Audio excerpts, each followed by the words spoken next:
So yun guys, flex lang muna tayo ng ating mga aking mga plants kasi nga wala pa akong painting na ayan, isip saka hindi pa tapos yung aking mga DIY. So flex muna tayo ng aking mga halaman. Ayan, bonggabilya, orange na mga puno. Ayan. Tapos meron tayong chichirica or bingka or perwinkle. Tapos meron tayong ayan, ito yung bonggabilya na makapuno na red. Diba? Ayan.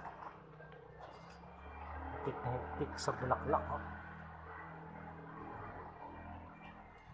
Tapos meron tayong ayan, bonggabilya din yan. Pink naman siya. Pero Mr. and Miss siya kasi nga magkahalo yung kanyang kulay, white saka pink. Diba? Yan. Tapos yung dahon niya ay variegated na yellow. Actually maganda to. Mabilis sa akin to. Tapos meron tayong adenium. Meron tayong adenium. Diba?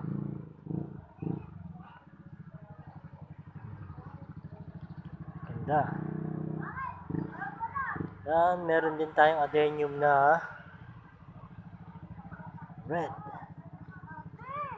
Yan, bilyat yan. Tapos meron tayong tawag dito Santos Timon. Tapos meron din tayong adenium na white na violet naman ang kanyang gitna. Yan, naputol pa, di ba? Kasi sobrang init. Balik natin, charot. Yan, yun naman guys ang ating vlog for today. Yan, meron tayong pencil cactus. Yun naman guys, thanks for watching. Yes, show.